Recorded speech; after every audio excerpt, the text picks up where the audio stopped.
एक वक्त था जब लोग किताबें लिखकर दुनिया बदलते थे और आज एक ऐप पूरी दुनिया बदल देता है। इस एक्सप्लेनर में हम एक ऐसे सफर पर चलेंगे जो पास्ट की गोल्डन हिस्ट्री से निकलकर सीधा हमारे स्मार्टफोन्स की स्क्रीन पर आकर रुकता है।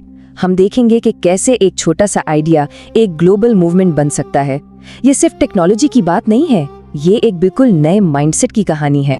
जरा तसव्वुर कीजिए, अगर अल ख्वारिज़मी जैसी अजीम शख्सियत आज जिंदा होते तो क्या वो सिर्फ किताबें लिख रहे होते या फिर कोई ऐसा जबरदस्त डिजिटल सिस्टम बनाते जो आज पूरी दुनिया यूज कर रही होती? क्या आज की यूथ सिर्फ एंडलेस कंटेंट स्क्रॉल करने के लिए बनी है या फिर आने वाले वक्त के नए सिस्टम्स डिजाइन करने के लिए?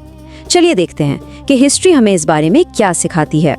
हिस्ट्री पर नजर डालें तो पता चलता है कि इस्लामिक गोल्डन एज उन लोगों ने नहीं बनाया था जो सिर्फ इंफॉर्मेशन कंज्यूम करते थे।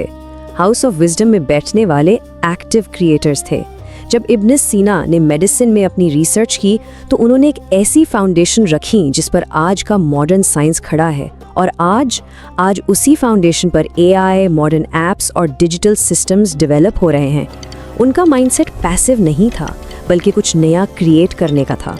तो आइए बात करते हैं आज की ताकत की, डिजिटल दौर के पावरफुल टूल्स।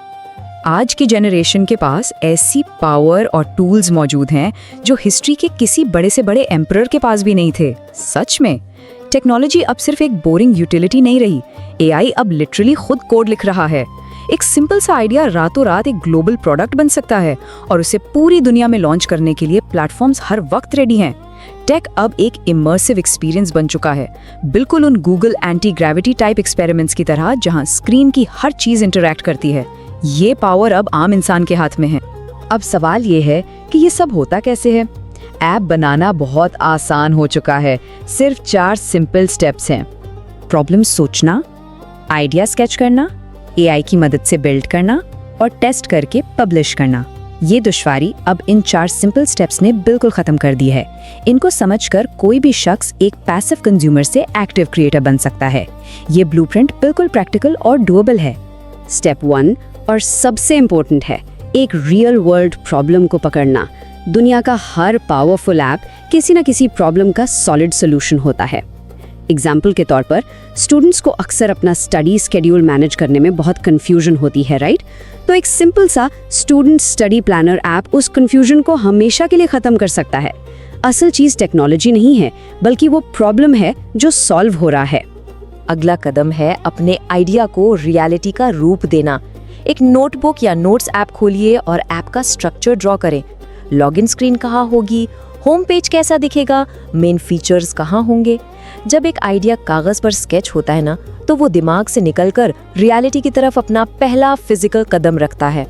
ये स्टेप तो लिटरली मैजिक फेज है। एक वक्त था जब सालों बैठकर कोडिंग सीखनी पड़ती थी, लेकिन आज एआई टूल्स जैसे चैट जीपीटी एक सिंपल प्रॉम्प्ट पर पूरा का पूरा कोड जनरेट कर देते हैं। उस कोड को कॉपी करके VS कोड जैसे सिंपल एडिटर में पेस्ट करना है और एक एम्यूलेटर के जरिए रन कर लेना है। एआई और इंसानी विजन के इस अमेजिंग कॉम्बो ने डेवलपमेंट की हर दुश्वारी को खत्म कर दिया है। और आखिरी स्टेप है इसे दुनिया के सामने लाना।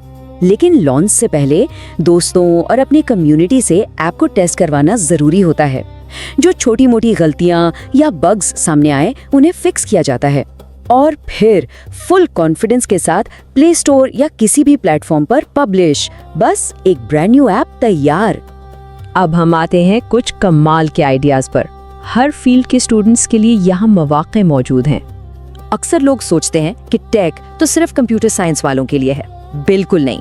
आर्ट्स और कॉमर्स के स्टूडेंट्स, ये सुनिए, आपके लिए बहुत जबरदस्त एवेन्यूज हैं। कॉमर्स के students modern banking solutions, digital खाता या इन्वेस्टमेंट सिखाने वाले एप्स बना सकते हैं। आर्ट्स के स्टूडेंट्स हिस्ट्री को जिंदा करने के लिए एक स्टोरी टेलिंग या हिस्ट्री रील्स प्लेटफॉर्म डिजाइन कर सकते हैं जहां माजी के वाकयात विजुअल फॉर्म में सामने आए। और लॉ स्टूडेंट्स आम लोगों को उनके हुकूक सिखाने के लिए लीगल सिंप्लीफायर एप्स डेवलप कर सकते हैं। हर फील्ड एक ब्लैंक कैनवस है। और कहानी यहाँ ख़त्म नहीं होती। मेडिकल स्टूडेंट्स रूरल एरियाज़ के लिए डायग्नोस्टिक हेल्पर ऐप्स बना सकते हैं जहाँ डॉक्टर्स इजीली एक्सेसिबल नहीं होते। टेक स्टूडेंट्स प्रोडक्टिविटी और ऑटोमेशन पर फोकस कर सकते हैं। और सबसे दिलचस्प, लाइब्रेरी एंड इंफॉर्मेशन साइंस के स्टूडेंट्स वो एक डिजिटल आर्काइव और स्मार्ट कैटलॉगिंग ऐप बना सकते हैं जिससे सदियों पुरानी किताबें और क्रिटिकल रिसर्च एक क्लिक पर ग्लोबल ऑडियंस तक पहुंच सकती हैं। नॉलेज को प्रिजर्व और एक्सेसिबल बनाना भी तो ऐप डेवलपमेंट का एक अजीम मकसद है ना। चलिए अब बात करते हैं उम्मा और कम्युनिटी के लिए फ्यूचर ऐप्स की।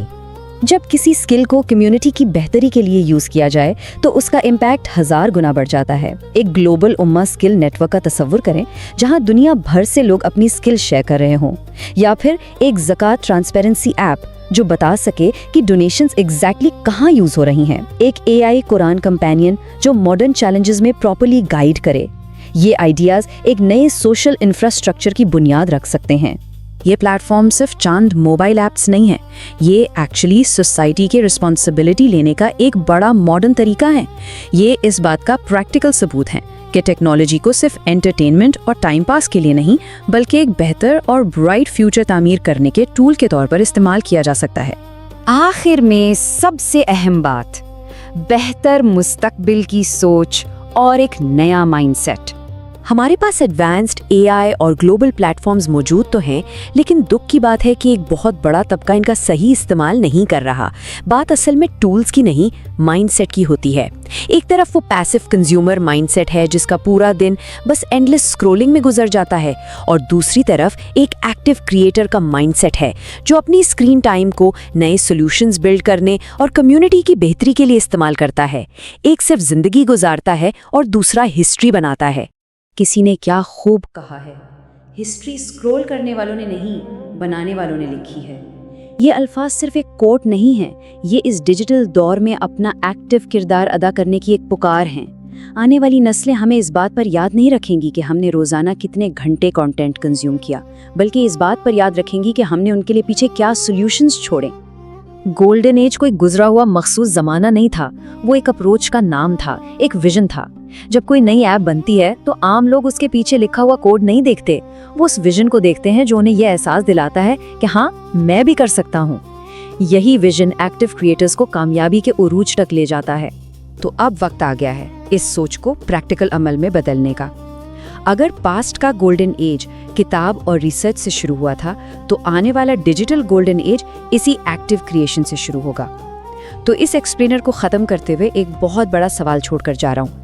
अगला गोल्डन एज आखिर किस ऐप से शुरू होगा, और क्या उस ऐप का आइडिया आज अभी कहीं जन्म ले रहा है? ये वो सवाल है जो आने वाले वक्त का तयन करेगा। Don't forget to like and subscribe.